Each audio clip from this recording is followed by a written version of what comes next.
Welcome, everyone. Thank you for joining us for what I think will be an interesting 1-hour discussion on journalism, fake news, and disinformation. My name is Alan Finley. I do not speak French, so please excuse my English for this brief introduction. This webinar will be in French. The purpose of this webinar is to raise awareness of a teaching resource that UNESCO has developed called Journalism, Fake News, and Disinformation, a handbook for journalism education and training. It is part of UNESCO's series on journalism education. I will place a link to the publication in the chat box for you to download. The handbook, which is in French, amongst other languages, is designed for university classes. It offers 7 modules written by different experts in the field that can be used as an entire course or individually. These modules cover the areas of truth, trust, and journalism, categorizing and thinking through what has become known as the information disorder, digital platforms, and social media and how they spread fake news, as well as one on assessing visual content, a module on media and information literacy, and one on fact-checking. The modules are quite specific and instructive for the teacher and include learning outcomes, suggested assignments for the students, and useful sets of references for both students and lecturers. We would like to encourage you to put the curriculum to practical use in the classroom and to share it widely. UNESCO also welcomes feedback on the handbook with ideas on how to improve it. In the coming months, we'll be launching UNESCO's new resource called People on the Move, reporting on migrants and refugees, which, like this handbook on fake news, will also be available in languages such as Arabic, French, Spanish, and Swahili. So please look out for that. I would now like to hand over to Serge Daho from the organization Protégé QV in Cameroon, who will introduce you to our guests. Serge, over to you. Merci Alain. Bonjour à tous les panélistes. J'espère que tout le monde m'entend. Is it okay? Can you hear me? Oui. Ok. Bienvenue à tous. Ok, Serge. Bienvenue aussi à tous ceux qui se sont joints à nous pour ce webinaire sur la formation au journalisme pour lutter contre les fausses nouvelles. Donc, je suis Serge Daho. Je suis un chercheur à l'association Protège QV qui est basée au Cameroun, à Yaoundé au Cameroun. Et je m'en vais vous présenter les différents panélistes. Je commence par Peter Cunliffe-Jones. Il est chercheur invité à l'University of Westminster Communication, à Media Research Institute, Cambry en abrégé. Il est aussi fondateur de Africa Check. Après lui, nous avons Saïd Taguei, qui est maître de conférence au Centre d'études des sciences et des techniques de l'information, en abrégé CESTI, à l'Université Cheikh Anta Diop de Dakar, au Sénégal. Et le troisième panéliste, c'est Maxime Domini. Il est responsable d'Afrique francophone pour Global Investigative Journalism Network Afrique, GIJN. Et enfin, nous aurons Madame Rukaya Kazenali, elle est professeure associée en médias et systèmes politiques à l'Université de Maurice, c'est à l'île Maurice. Donc, nous allons immédiatement commencer en suivant une présentation de Peter, qui va nous entretenir sur le rôle potentiel de l'éducation aux médias dans la maîtrise de la désinformation.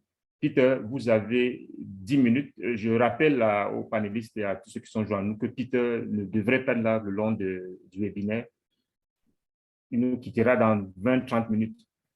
Donc, Peter, rapidement, vous prenez la parole pour votre communication sur le rôle potentiel de l'éducation aux médias dans la maîtrise de la désinformation. Peter, c'est à vous. Vous avez 10 minutes, s'il vous plaît. Merci bien, merci bien.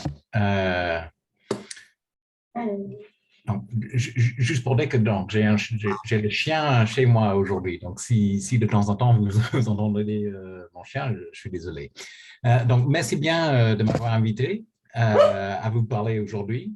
Malheureusement, je dois vous quitter, comme Serge a dit, dans 20 minutes parce que j'ai un autre rendez-vous qui était déjà prévu, mais je voulais être avec vous maintenant si possible.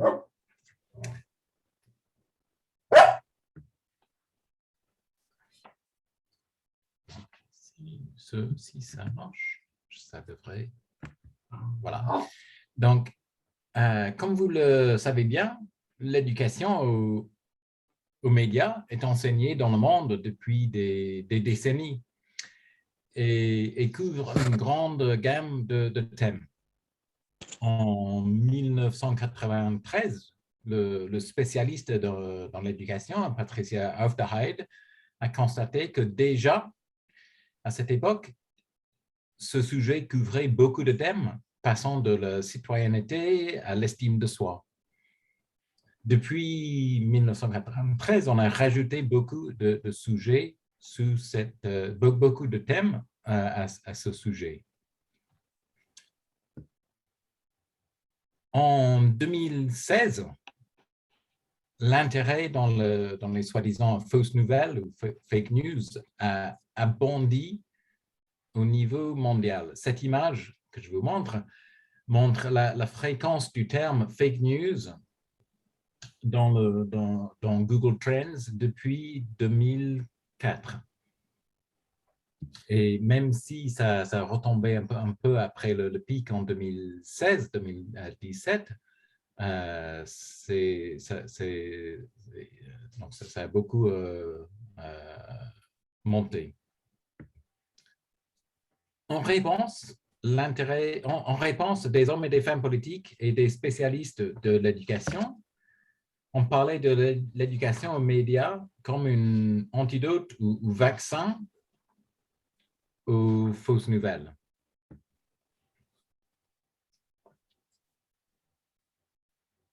Au début juin, j'ai publié avec 5 collègues, parmi lesquels Saïd Gay, qui est là, une étude de la place de l'éducation aux médias dans le programme des études dans les écoles du secteur public dans 7 pays.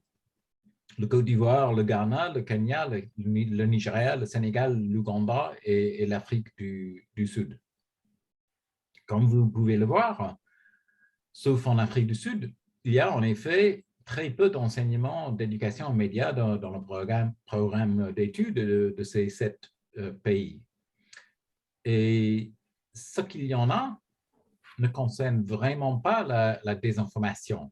C'est des questions de compétences en TIC, c'est conscience de soi, c'est l'éducation civique, c'est le comportement. Ce sont des sujets évidemment très importants, mais qui ne concernent pas vraiment la désinformation. Heureusement, on a trouvé une exception dans l'un des départements, le provinces de l'Afrique du Sud, depuis l'année dernière. C'est la province du Cap occidental. Mais, et là, comme vous pouvez voir, on suit des thèmes comme l'idée des idées pour identifier des fausses sites web, des fausses informations, les effets sociaux et politiques de la désinformation, etc. Mais pour être tout à fait honnête, même ce programme est assez limité par rapport à ce qu'on connaît de la désinformation, les types, les moteurs, les créateurs et les effets de la désinformation. Si la première question qu'on a posée dans notre étude était si ou non l'éducation aux médias était présente dans les écoles publiques, la deuxième était si ou non l'éducation aux médias ou même l'éducation numérique soit efficace en termes d'améliorer les capacités des étudiants à identifier et rejeter de la désinformation. Et si je peux résumer, parce qu'on n'a pas beaucoup de temps, les preuves d'efficacité sont limitées. D'où la question posée en 2017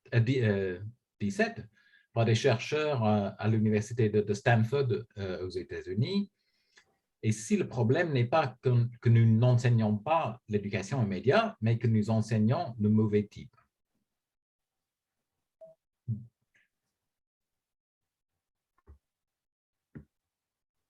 Alors, qu'est-ce qui pourrait fonctionner mes collègues et moi avons identifié un ensemble de compétences et de connaissances spécifiquement liées à la désinformation et à l'exactitude de l'information. Ce qu'on appelle la maîtrise de la désinformation ou l'éducation aux désinformations. Donc, on parle donc de ces trois choses, la connaissance des formes que prennent la désinformation et l'exactitude des informations. Le processus par lequel ils sont produits ou émergent, sont distribués, consommés, etc. Et les compétences pour distinguer l'un de l'autre, de distinguer le vrai et le faux. Donc, connaissance de forme, connaissance de processus par lequel ils sont produits et compétences pour distinguer. Pour gagner ces connaissances et compétences, il faut avoir, selon nous, des compétences dans 6 domaines. Ce qu'on appelle les 6 C. Bon. Donc, le contexte, la création, le contenu, la circulation, la consommation, les conséquences. Le contexte, c'est les connaissances des contextes dans lesquels les informations fausses et les informations exactes sont produites. Parce que si on est prévenu, qu'on va voir des informations fausses, c'est beaucoup plus facile à être protégé par des informations fausses. Qui crée des informations? Comment est-ce qu'on peut savoir qui crée des informations? La motivation, la compétence, et donner des compétences aux enfants d'identifier les créateurs d'informations exactes et des informations inexactes en ligne et dans les médias. Le contenu, connaissance des différences entre les faits, les opinions, les différentes façons dont les informations peuvent induire en erreur, et les compétences et pratiques utilisées par des fact-checkers et autres pour distinguer les informations exactes et inexactes. Circulation. Ce sont les processus par lesquels des informations exactes ou inexactes circulent et qui poussent les gens à partager ces informations. La consommation, les raisons pour lesquelles nous, moi et vous, pouvons croire des informations fausses ou trompeuses. On pense toujours que c'est l'autre qui tombe pour des informations fausses, et en fait, c'est nous. Et dernièrement, les conséquences. Quelles sont les conséquences réelles du partage des informations fausses?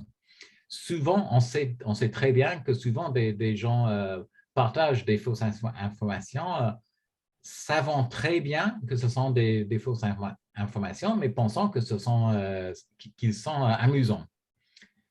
Donc, il faut renseigner les conséquences. Donc, comment y parvenir? Tout d'abord, il ne serait pas simple, mais pour répondre à ma propre question, premièrement, il faut que les établissements d'enseignement travaillent avec des éducateurs, des spécialistes de la désinformation, des fact-checkers, etc., pour élaborer des programmes de l'éducation à désinformation, que des pédagogues élaborent des repères pour l'évaluation de ces connaissances et compétences, que les entreprises des médias traditionnels et sociaux promouvent les 6 domaines. Et évidemment, pour que ça marche dans les écoles, l'augmentation de financement financement public des écoles et la rémunération des enseignants. Donc voilà, donc j'espère que je n'ai pas trop pris de temps. Voilà. Oui, merci Peter. Oui, sensiblement 10 minutes. Merci pour cette communication. Donc, en quelques mots, je crois que si je vous ai bien suivi, c'est à partir de 2016 qu'on a vraiment remarqué un bond prodigieux dans la propagation des fausses nouvelles. Beaucoup l'ont attribué au fait que les citoyens faisaient de plus en plus confiance, non pas à la presse institutionnelle telle qu'on la connaît, mais beaucoup plus aux réseaux sociaux, Twitter, Facebook, pour s'informer. Donc, rapidement, il me vient deux petites préoccupations à l'esprit là. D'abord, je veux savoir, quand je regarde les pays qui vous ont servi que vous avez pris comme cas d'étude, je me rends compte que l'Afrique du Nord n'est pas représentée, l'Afrique centrale non plus. Est-ce que vous pouvez rapidement me dire les critères qui ont présidé au choix de ces pays? Et en plus, j'aimerais savoir, est-ce que vous avez mis sur pied un mécanisme pour évaluer l'impact de cette étude que vous avez menée? Si oui, est-ce que vous pouvez nous donner quelques éléments? Sinon, comment est-ce qu'à la fin, vous allez évaluer l'impact que votre étude a eu sur la lutte, parce que cette étude, elle est censée être une parade contre la propagation des fausses nouvelles. Cette étude sur l'éducation aux médias, elle est considérée pour vous comme une parade à la lutte contre les fausses nouvelles. Donc, je vous repasse la parole pour répondre à ces 2-3 petites préoccupations. Merci bien. Donc, pour la première question, pour la question des pays, c'est donc les programmes des études dans la plupart des pays du nord de l'Afrique, pour la plupart, ils sont en arabe. Et malheureusement, dans l'équipe qu'on a créée des chercheurs, il n'y avait pas des arabophones. Donc, on pouvait pas, on estimait qu'on ne pouvait pas le faire. Et pour les autres, donc on avait déjà 7 pays. Évidemment, on aurait bien aimé de rajouter d'autres pays, mais c'était en termes du temps qu'on avait, c'était pas possible. Pour la question de l'évaluation de l'impact. L'efficacité, oui, et l'impact. Donc, d'abord, pour moi, le concept de l'éducation à la désinformation, ce n'est pas de contrôler la propagation des fausses nouvelles, parce que donc ça c'est pas une question d'éducation, mais de donner aux étudiants la capacité de différencier le vrai et le faux. Et ce qu'on a dit dans le rapport, c'est qu'on souhaiterait bien travailler avec des pédagogues pour élaborer des repères. Parce que pour l'instant, de ce qu'on a vu, donc d'abord, ce n'est pas vraiment enseigné dans ces pays, ni en fait pas dans la plupart des pays dans le monde, mais il faut créer un système de repères pour l'évaluation de la capacité des étudiants à différencier le vrai et le faux. Et quel est l'impact de cet programme? Mais donc on est vraiment au début. Oui, OK, merci. Je ne sais pas si les participants ont quelques questions. Sinon, en tout cas, au long de l'heure qui nous rassemble, on pourra recueillir d'autres questions pour vous si vous êtes encore là. Donc, je m'en vais maintenant. Oui? Oui, j'ai une petite question pour Peter. Peter, bonjour.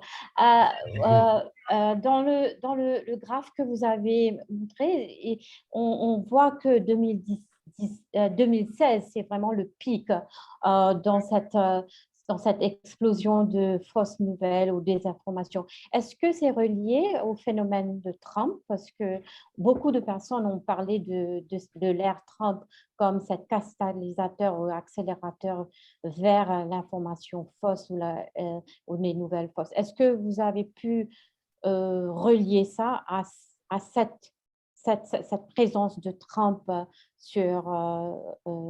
Oui. en 2016? Donc, en fait, je pense donc, ce sont donc, la présence du terme fake news dans en Google Trends. Donc, ça veut dire qu'il y a des gens qui cherchaient le terme. Donc, on parlait beaucoup de fake news avec Brexit, avec Trump, etc. Et on parlait beaucoup, donc partout dans le monde. Que je me souviens, j'étais au Sénégal en 2015, presque personne a jamais entendu parler de fact-checking ou de fake news. 2 ans plus tard, j'y étais, tout le monde en parlait. Donc ça, ce n'est pas strictement l'effet Trump dans ce pays, mais dans la conversation mondiale. Mais donc, ça ne veut pas dire que la propagation de fake news a bondi, mais que l'intérêt dans le sujet. Donc, c'est l'intérêt pour le fake news, l'intérêt pour la désinformation qui a énormément changé, je pense, à cause de Brexit, à cause de Trump, surtout. Merci. OK. S'il n'y a pas d'autres questions, nous allons continuer notre rencontre. Voilà, voici ce que je propose. J'ai quelques questions à l'ensemble des panélistes, mais je voudrais qu'on les regroupe en 2 grandes parties. Donc, dans une première grande partie, on va parler des problèmes généraux qui sont liés à les informations, comme la réaction des médias, les enseignements que vous prodiguez dans vos universités respectives, les formats de désinformation dans votre pays. Et puis, dans une deuxième grande partie, chacun de vous nous dira les points forts, l'apport de la ressource que nous avons là, la ressource de l'UNESCO. Chacun de vous nous dira les points forts qu'il décèle, qu'il perçoit dans ces ressources de l'UNESCO pour lutter contre la propagation des fausses nouvelles.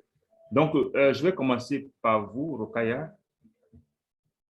Je rappelle que vous enseignez à l'Université de Maurice et je m'en vais rapidement vous poser la question suivante.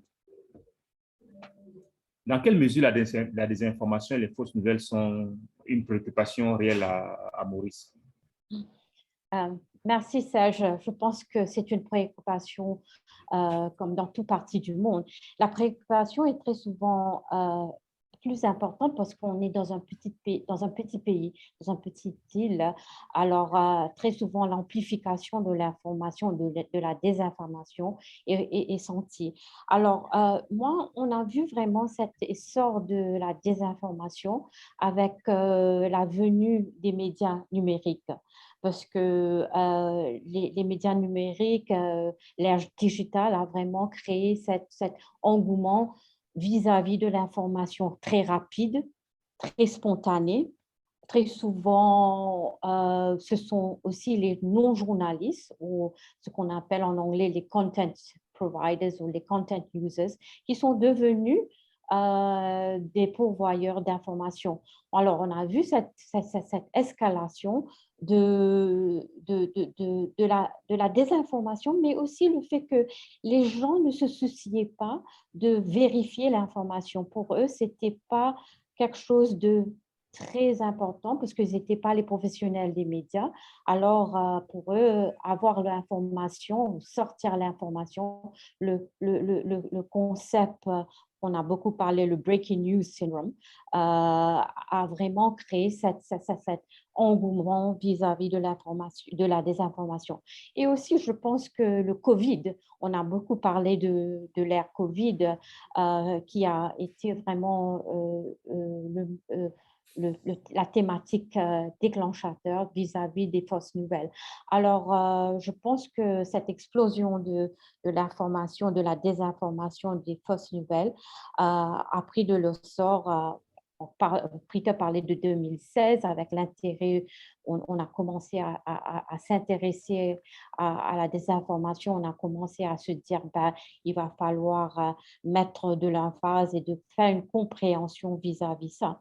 En parlant de l'île Maurice, je pense, et ce n'est pas différent dans d'autres pays, il y a 3 secteurs où on a vu cette émergence de la désinformation ou des fausses nouvelles. Le gouvernement. le gouvernement, et surtout pendant l'ère COVID, a vraiment poussé ou a été un peu l'élément déclenchateur de certaines propagandes vis-à-vis qu'ils avaient pu contenir le COVID, où ils avaient pu développer des méthodes d'anti-COVID. Alors, il y avait beaucoup de propagande pendant cette ère de COVID et le gouvernement a vraiment développé et s'est appuyé sur ça. Et je pense qu'on parle des journalistes, mais moi, je vois que énormément de non-journalistes, de citoyens lambda, se sont aussi ils se sont rejoints à cette foule de désinformation et très souvent, ils voulaient vraiment pousser l'information très vite. Alors, je pense que ça a été le problème. Pour revenir à la désinformation, je pense qu'à l'île Maurice, le plus gros souci, c'est que les gens ne savent pas ce que c'est la désinformation. Pour eux, toute information est information et toute information doit être poussée peut-être parce que peut-être des clickbaits ou peut-être ils veulent être entendus ou bien ils veulent créer des communautés de suiveurs. Alors, très souvent, on a vu que ils ne savent pas que c'est de la désinformation. Alors, ils poussent l'information erronée tout en ne pas trop souvent savoir que c'est de la désinformation. Alors, je pense que c'est tout ce écosystème qui a créé que la désinformation est devenue quelque chose de très problématique. Et comme je viens de le dire, à l'île Maurice, on est petit. Et quand on vit dans une île très petite de 1,3 million de personnes, dont 800 000 sont sur Facebook et sur les réseaux sociaux, ça devient un gros souci. Oui, et pour continuer avec vous, vous pensez c'est la nécessité d'enseigner la désinformation dans les classes universitaires à Maurice? Quelle est la perception en fait vous? La désinformation, on commence à en parler parce que ça devient quelque chose, comme je viens de dire, d'assez problématique. On essaye d'en parler dans les cursus universitaires. On commence même à le mainstream que c'est pas que pour les journalistes, parce que j'ai vu une petite question dans le chat que c'est bien de faire de la compréhension des médias pour les journalistes, mais c'est le grand public aussi qui est très important parce que très souvent, ça touche le grand public. Alors, à l'université, on essaie de l'intégrer dans pas mal de modules.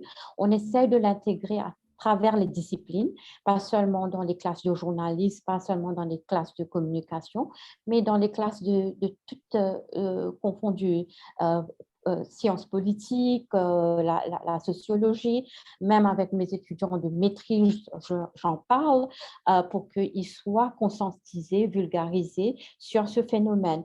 Alors, à l'université, on a aussi cette habilité ou dans le cursus que les élèves en communication, en journalisme, vont faire un stage dans les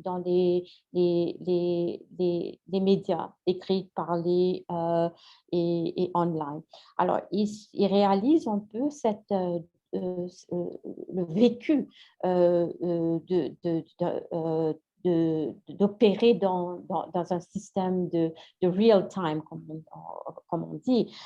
Et là, ils réalisent que c'est très, très important comment ils vont appliquer les outils de fact-checking, de vérification d'informations, de compréhension du contexte. Peter parlait des 6C. Et ça, c'est très important pour que les étudiants ont une compréhension que sur les bancs de l'université et dans les classes, on en parle, mais l'application dans le réel est quelque chose de très important. Alors, on essaye de le faire, mais le gros souci très souvent, c'est qu'on a faute de moyens. Ça coûte cher. On a développé un laboratoire de Digital Lab à l'université. On a un lab pour l'éducation digitale, mais ça coûte cher parce que c'est pas très souvent, et très souvent on voit dans pas mal d'universités publiques que les fonds sont pas toujours là. Alors je pense que on fait avec les moyens à bord et très souvent on essaie d'inculquer cette culture dès la première année que la vérification des faits et le B.A.-ba, ça doit être dans le ADN des étudiants que il faut s'assurer que les sources sont vérifiées, qu'on a une diversité de sources, qu'on sait que l'information qu'on a accès a été vérifiée, contre-vérifiée.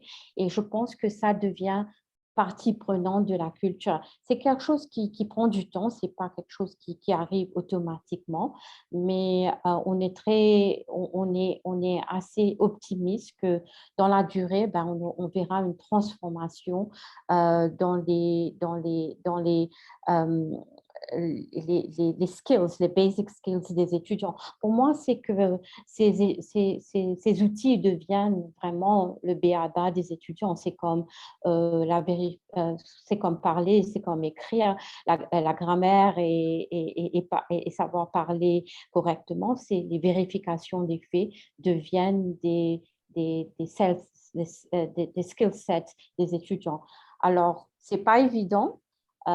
Très souvent, on n'a pas toujours les moyens à bord, mais on essaye de vraiment aussi travailler avec les maisons de presse, on essaye de travailler avec les institutions régionales, panafricaines et internationales comme l'UNESCO, par exemple. Alors, c'est vraiment essayer de vraiment bâtir des coopérations avec d'autres groupes de personnes et d'autres institutions. Alors, c'est un peu ce qu'on est en train de faire à l'université.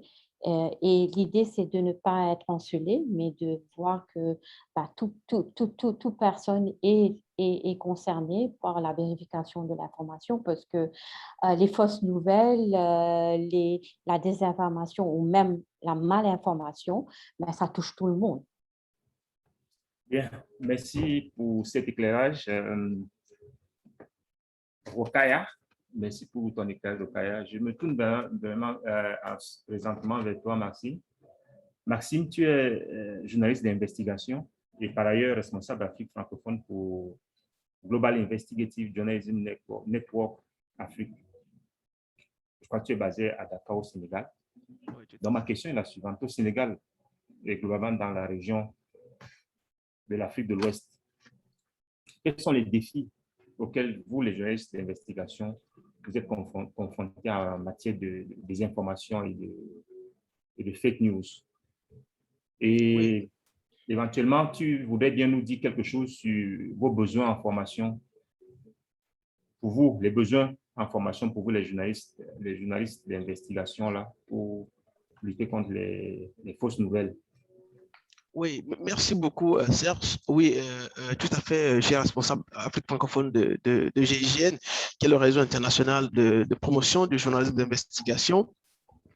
Et justement, comme vous pouvez vous en douter, aujourd'hui, avec la sophistication en fait, des moyens de production de la désinformation, parce que auparavant, en fait, moi, je suis convaincu que le fake news, bon, aujourd'hui, on les appelle des fake news, mais ça a toujours existé. Ce qui a changé, c'est qu'aujourd'hui, on a beaucoup plus de moyens. Il y a beaucoup de moyens de les divulguer plus rapidement et plus massivement. Et aujourd'hui, il y a un nouveau terme qui est venu, qui a été popularisé surtout par Trump. Et le phénomène a toujours existé. Ce qui a changé, c'est qu'il y a maintenant des moyens de les divulguer. Et donc, il y a potentiellement des risques de faire plus de dégâts. Et l'un de ces risques, c'est que parfois, il devient très, très difficile, même à ceux qui sont assez conscients de la chose, il devient très difficile pour ces personnes de détecter le faux parce que il y a, par exemple, ce qu'on appelle les deepfakes. C'est-à-dire qu'auparavant, par exemple, vous avez quelqu'un, si vous avez la vidéo de quelqu'un, vous voyez la personne parler, vous entendez sa voix, beaucoup de personnes peuvent se contenter de cette vidéo et dire, bon, voilà, c'est une preuve que je détiens. Aujourd'hui, ce n'est plus le cas. Vous pouvez voir quelqu'un en image, voir la personne parler, entendre son son, entendre sa voix, mais que ce soit une manipulation. Et donc, c'est là où ça devient assez compliqué parce que les moyens en fait, de manipulation deviennent aussi très compliqués. Et d'où maintenant le besoin d'avoir des capacités, déjà être assez conscientisé, assez conscient de ces risques, être assez alerte en fait par rapport à ces risques, savoir qu'en fait, il suffit plus de voir quelqu'un parler, d'entendre sa voix pour que ce soit vrai que c'est la personne qui parle. Et donc, être conscient de la situation, mais ça ne suffit pas, avoir les moyens maintenant de pouvoir détecter le vrai du faux. Oui. Et donc, je pense que c'est là, par exemple, un champ à explorer pour la formation, surtout pour les établissements, les établissements d'enseignement. Et puis, il se fait que ces moyens utilisés par ceux qui, à dessein, produisent de la désinformation, ces moyens qu'ils utilisent, ces moyens évoluent à un rythme tellement accéléré qu'il va falloir que la formation aussi puisse suivre. Malheureusement, comme il n'y a pas assez de moyens aujourd'hui, comme le déplorait Rukaya, ceux qui font de la désinformation, ils vont plus vite que ceux qui ont les moyens de contrer tout ça. Je vais vous donner juste cet exemple. Il y a quelques semaines, moi, j'anime en fait un groupe de journalistes d'investigation de plus de 20 pays d'Afrique francophone. Et donc, il y a quelques semaines, il y a une vidéo qui a circulé dans ce groupe. Enfin, il y a un membre du groupe qui a envoyé une vidéo où on voyait des gens s'en prendre à quelqu'un et on faisait passer ça pour des ressortissants d'un pays. Et nous, très rapidement, voilà, on a jeté un coup d'œil dessus et on s'est rendu compte qu'en fait, ce n'est pas un pays francophone déjà, parce qu'il y a un indice dans la vidéo qui montrait que voilà, les inscriptions sur un panneau étaient en anglais. Donc, c'est probablement pas un pays francophone. Et donc, on était en train, il y a en tout cas des amis qui étaient en train de vérifier cette vidéo. Ça a dû mettre quelques jours pour vérifier. Mais entre-temps, justement, cette vidéo a été reprise en Côte d'Ivoire et présentée comme étant un Ivoirien en train d'être tabassé par des Nigériens au Niger. Et imaginez la réaction en Côte d'Ivoire. Des gens se sont pris aux intérêts nigériens. Il y a beaucoup de dégâts. Vous voyez un peu. Et donc, la vidéo a eu le temps de faire des dégâts avant que les médias n'aient le temps de vérifier et de confirmer ou bien d'infirmer que cette vidéo, en tout cas, de préciser le contour de la vidéo. Et donc, ça, c'est le challenge aujourd'hui. Donc, trouver les moyens très rapidement, suivre en fait l'évolution de la désinformation et trouver les moyens d'alerter aussi rapidement que possible en fait l'opinion avant que cela ne crée des dégâts. Et donc, c'est ça. Bon, nous, au niveau de GIGN, par exemple, on essaie en tout cas de vulgariser les moyens qui sont assez disponibles, les technologies les plus récentes, par exemple, ou comment est-ce que, vous savez, souvent les vidéos, les images, les audios, ça tombe sur les portables. On a par exemple une ressource pour permettre aux gens de pouvoir vérifier, par exemple, l'authenticité d'un document audiovisuel directement sur son portable, parce qu'avant, il fallait sortir ça du portable, faire des manipulations. Donc, voilà, donc c'est ces genres d'outils qu'il faut populariser en fait et permettre aux journalistes de pouvoir vérifier les informations et de mettre un stop, en tout cas, aux mésinformations ou à la désinformation avant qu'elles ne produisent des dégâts. Et donc, vous avez compris, le besoin aussi, c'est pouvoir mettre à jour, en fait, ces journalistes-là au vu des nouvelles technologies utilisées par ceux qui propagent la mésinformation là, ou la désinformation. Oui, merci Maxime. Tu viens de parler d'une ressource que vous avez mise sur pied pour rapidement cerner les contours d'une vidéo, savoir si elle est authentique ou pas. Ben, je ne sais pas, c'est dans un cas de bonne pratique. Je ne sais pas, est-ce qu'avec d'autres réseaux de journalistes d'investigation de par l'Afrique, est-ce que est-ce que vous appartenez, est-ce que vous êtes dans une plateforme, dans un réseau de journalistes d'investigation en Afrique et dans lequel vous essayez de partager ces bonnes pratiques pour justement contrer ce phénomène de fausses nouvelles?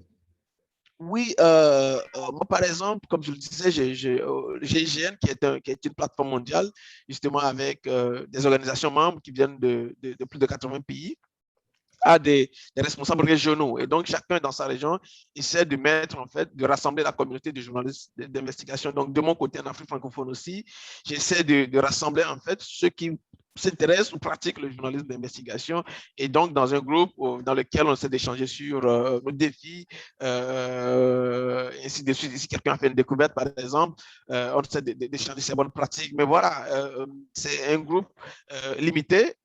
Bon, c'est pas qu'on a limité le groupe, mais pour l'instant, il n'y a pas beaucoup de monde dedans. Enfin, il y a quand même des gens dedans, mais ce n'est pas tous les journalistes, je voulais dire. Ce n'est pas tous les journalistes dedans. Donc, il peut toujours avoir des gens qui ne fassent pas partie de ce groupe, mais qui auraient besoin de ces moyens. Donc, nous, notre défi, c'est justement essayer de vulgariser, en fait, à autant de personnes, autant de journalistes.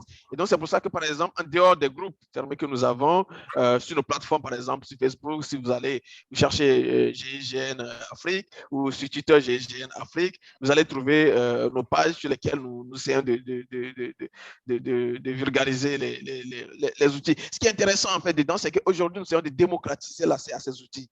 Avant, par exemple, vous allez trouver des médias qui ont des moyens imposants, par exemple, je parle des New York Times, des médias de BBC, CNN, Al Jazeera, tout ça, qui ont des moyens assez importants, qui peuvent se permettre d'accéder à certaines ressources. Maintenant, un média qui vient de Bamenda ou un média qui vient de Thiès, par exemple, au Sénégal, peut ne pas avoir les mêmes moyens. Nous, notre défi, notre mission, c'était de démocratiser en fait ces outils pour que même le journaliste qui est en Afrique, qui est dans une ville secondaire en Afrique, puisse avoir la capacité d'utiliser certaines technologies assez aujourd'hui disponibles et voilà, que d'autres aussi, d'autres de moyens plus imposants peuvent disposer en fait. Ok, merci. Tout à l'heure, je reviens vers toi et vers Okaya pour que vous nous disiez les points forts de la ressource que l'UNESCO met à notre disposition. Je me tourne maintenant vers vous, Saïd Gueye. Saïd Gueye, vous êtes maître de conférence au Centre d'études des sciences et des techniques de l'information à l'Université Cheikh Anta Diop de Dakar, au Sénégal. Je m'en vais vous poser la question suivante. Dans la recherche, quels sont vos besoins, les besoins qui sont les vôtres pour le développement des programmes de formation et d'éducation sur la désinformation? Merci à tous les panélistes. Peut-être je vais commencer en disant qu'au niveau du CESTI, depuis 3 ans, il y a un module de fact-checking qui est destiné aux étudiants de la 3e année. Maintenant, au niveau de la recherche, ce qu'il faudra dire, c'est un peu l'accès aux sources qui posent problème. Je m'en vais peut-être partager avec vous une expérience que j'ai eue en tant que le rédacteur du premier rapport d'Africa Tchèque sur la pratique du fact-checking au Sénégal et en Côte d'Ivoire. C'était en 2019. Et je remercie de passage Peter. C'était quoi? C'était un peu pour essayer de voir quelle est la perception que les gens ont du fact-checking au niveau des politiques, mais aussi au niveau des médias. Et en tant que chercheur, en tant qu'enseignant-chercheur, ce qui m'avait posé problème, c'est l'accès aux sources par rapport aux journalistes. Donc, ce que l'on remarque souvent, c'est que souvent on dit que les journalistes ont des problèmes pour avoir accès aux sources. Mais aussi, il faut dire aussi que les chercheurs qui travaillent sur des questions liées à l'écosystème médiatique ont des problèmes aussi pour avoir accès à ces ressources-là. L'autre élément aussi, c'est qu'au niveau des politiques, quand on parle d'éducation, quand on parle de désinformation, c'est un manipulation. Si on veut bien, toujours dans ce contexte-là, je peux même partir plus loin avec le débit médiatique, avec le contexte Covid-19. C'est que souvent, quand on vient vers ces gens-là pour vérifier ou bien pour voir un peu leur réaction, que ce soit dans la programmation en ce qui concerne la politique ou bien en ce qui concerne certaines parties ou certaines données, souvent on a ce problème-là. L'autre élément aussi, c'est que quand on parle de fact-checking aussi par rapport aux journalistes, hein, souvent quand on vérifie ce qu'ils ont déjà dit ou bien quand quelqu'un a déjà vérifié et que nous revenons vers eux, souvent on a ce problème-là. Donc, pour moi, le premier obstacle, ce serait ça. L'autre élément aussi, c'est qu'à chaque fois quand on parle de désinformation, on pense que c'est toujours lié au numérique. Alors qu'il y a ce qu'on pourrait appeler, nous, ce qu'on a appelé dans un module qu'on a dispensé il n'y a pas très longtemps, des îlots de désinformation, ou bien des laboratoires qui sont des facteurs de prolifération. Ça n'a rien à voir avec le numérique, hein, ça n'a rien à voir avec le numérique. Par exemple, aujourd'hui, ce qu'on appelle ici les horaires, qui sont les cartes de transport interrégion, mais ce sont des îlots de désinformation. On n'en parle pas. Ça veut dire que nous, souvent, quand on parle de ces éléments-là, les gens se focalisent plus sur le numérique. Alors que, certes, le numérique pourrait être comme un accélérateur de cette désinformation, mais on oublie que la pratique est déjà là. dans certains, par exemple, quand vous allez dans les gares routières ou bien quand vous allez dans certains coins du pays, vous allez voir que donc là, ce sont des accélérateurs ou bien des facteurs de prolifération. Donc, de manière générale, en tant que chercheur, voilà peut-être des points essentiels sur lesquels souvent on bute. Dites-nous un peu, Saïd, vous qui êtes co-auteur de l'étude que Peter nous a présenté en tout début de notre entretien, de notre discussion. Dites-nous, vous qui êtes enseignant de modules sur la désinformation et les fausses nouvelles, là, quels sont les défis auxquels vous êtes confrontés? Et juste après, vous gardez la parole pour nous donner, à votre avis, les points forts de la ressource que l'UNESCO a mise à notre disposition là, l'apport de cette ressource, les points forts de cette ressource pour lutter contre la propagation des fausses nouvelles.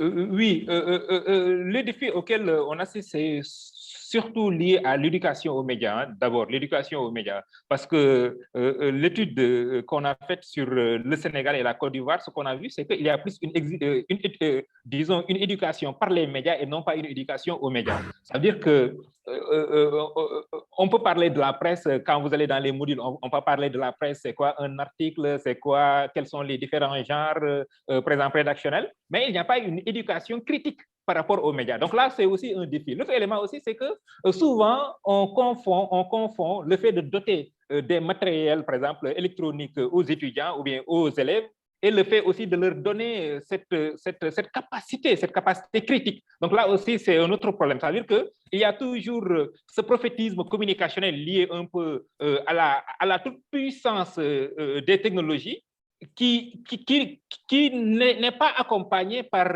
une formation critique sur l'écosystème médiatique. Je vous donne un exemple. Aujourd'hui, quand vous allez dans les lycées de Dakar, il y a ce que j'avais appelé dans un autre papier, ce qu'on pourrait appeler la vulnérabilité numérique. La vulnérabilité numérique, c'est quoi? C'est que tous les étudiants, ou bien presque tous les collégiens, ou bien les lycéens ont un smartphone. Mais c'est seulement des compétences techniques qu'ils ont. Mais ils n'ont pas encore, par exemple, des compétences pour chercher de l'information, pour avoir un surplus, ou bien même pour être critique.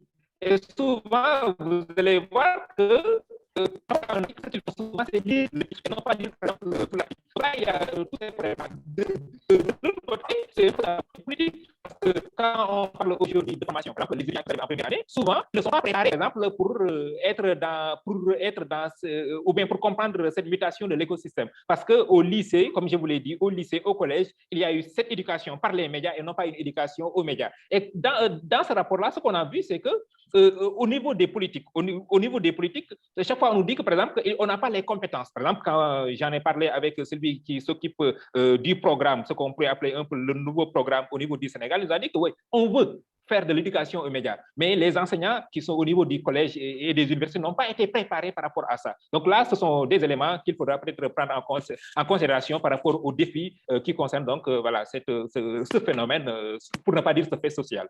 Maintenant, peut-être la deuxième question, qui est une question subsidiaire par rapport à cette question principale, par rapport à cette base de données, ce que je pourrais dire même à cette base de ressources, c'est que moi, ce que j'ai trouvé, c'est que c'est englobant, voilà, c'est englobant à un moment donné. Maintenant, il faudra peut-être voir un peu les particularités, parce que d'un pays à un autre, d'une région à une autre, je pense que c'est peut-être là où il fallait peut-être donner. Ça veut dire qu'après cette base de données, il faudra peut-être essayer de spécifier un peu, essayer de voir ce qui se passe en Afrique centrale, ou bien même dans les régions d'Afrique centrale. Est-ce qu'il n'y a pas des éléments qui ne sont pas pareils ailleurs? Parce que certes, on parle de désinformation, certes, on parle de désinformation, mais il faudra un peu se dire aussi que d'un point à un autre, on n'a pas tous les mêmes éléments, parce que aussi il y a le prétexte qui est là, mais aussi il faudra toujours prendre en considération le contexte. Je pense qu'il faudra peut-être, quand on va partager ces ressources-là, essayer de les contextualiser en disant qu'il y a un contexte global, mais quand même il y a aussi des contextes locaux et prendre en considération ces contextes locaux. Voilà moi ce que je pourrais dire par rapport à ça.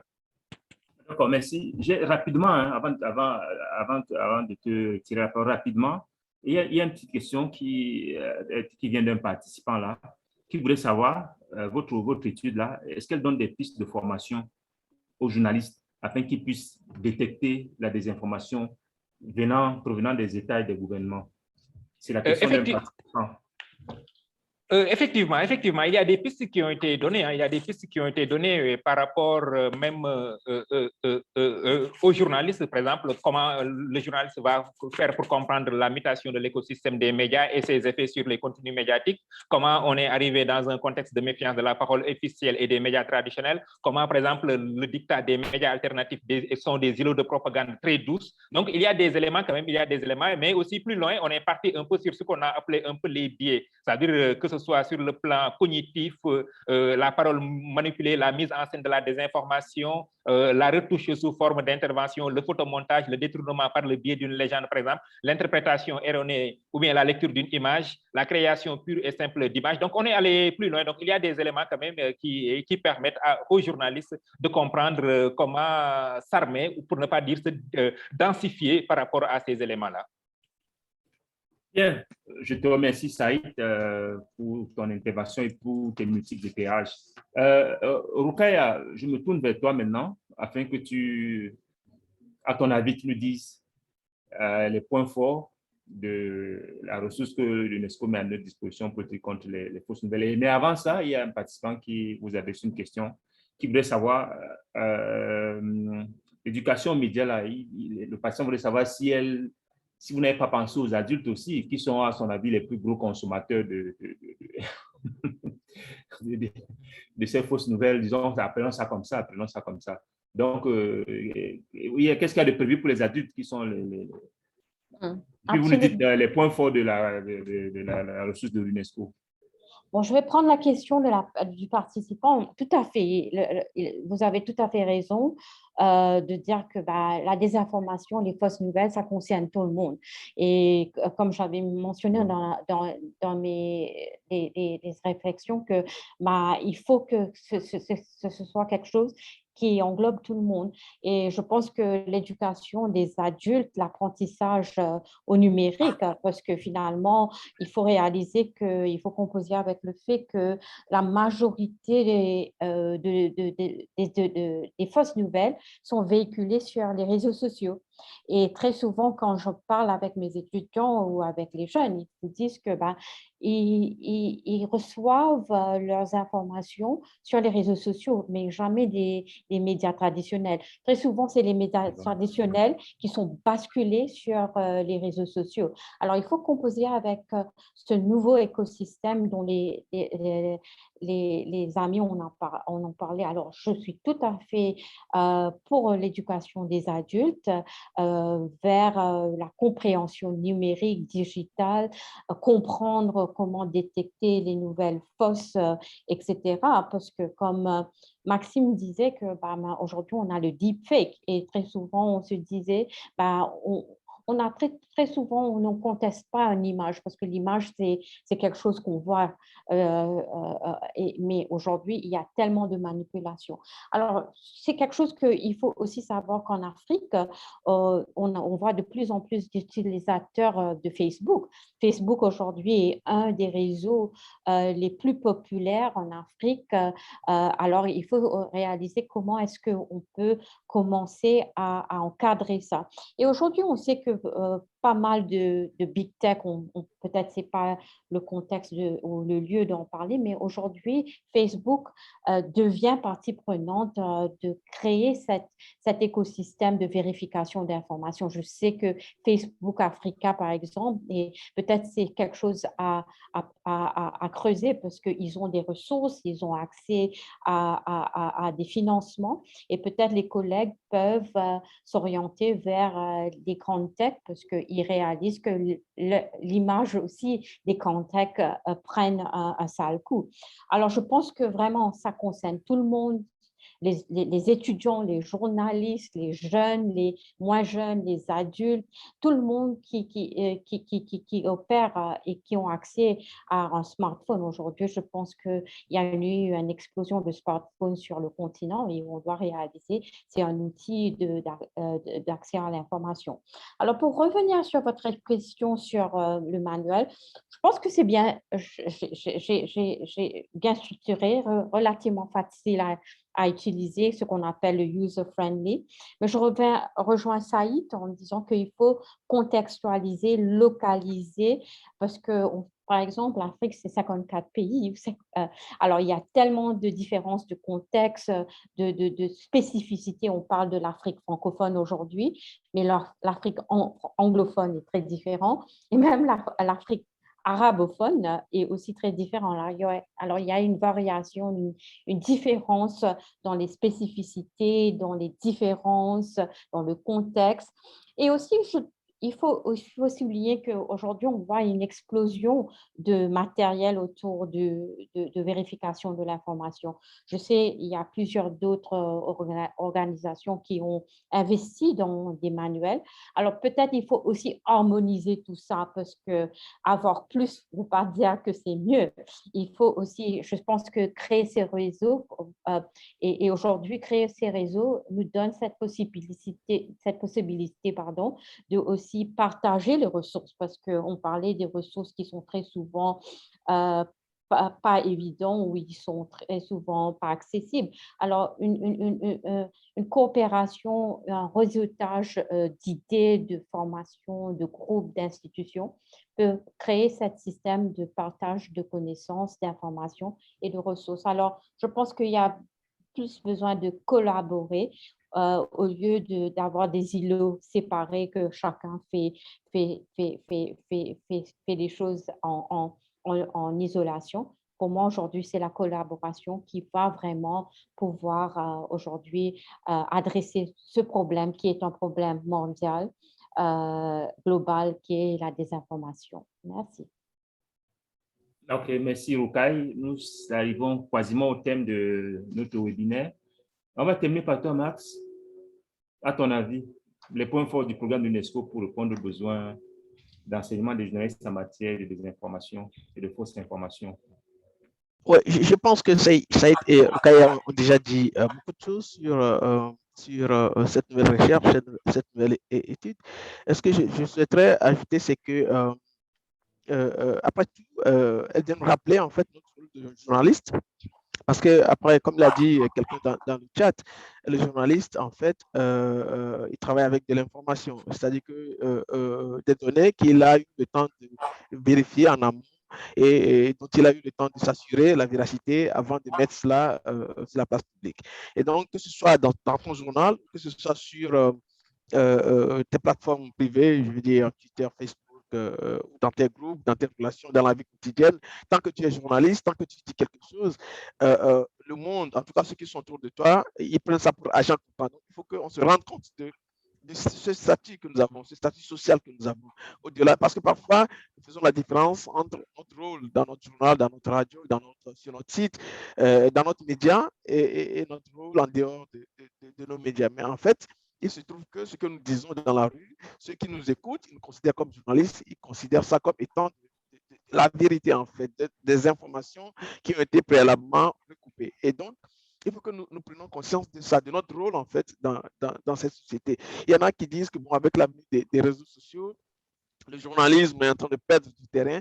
Moi, je dis que c'est maintenant même, surtout au vu de ce risque de la désinformation, de la mésinformation, c'est maintenant même que nous avons un plus grand rôle à jouer au sein de nos sociétés. Il suffit de voir, par exemple, avec cette pandémie de Covid, toute la masse, la quantité des informations, des mésinformations qui ont circulé sur le web, qui continuent de circuler chaque jour.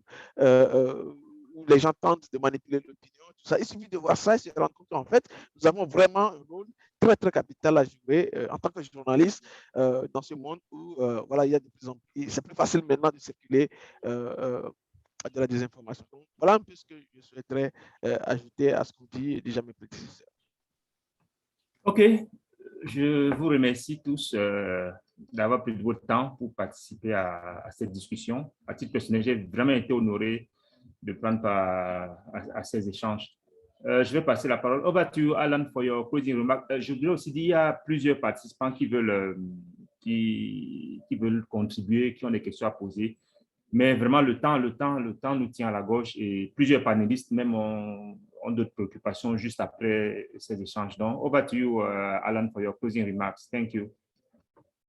Thank you, Sergey. That brings us to the end of this webinar. I would like to remind you to look out for UNESCO's new resource called People on the Move, Reporting on Migrants and Refugees, which will be available in French in the coming months. I would also like to thank our participants, Peter, Rukaya, Maxime, Saiti, and Sergey for his facilitation. Good afternoon from myself and UNESCO, and I hope you have a good day ahead. Thank you. Bye-bye. Merci, au revoir. Au revoir. Bye-bye.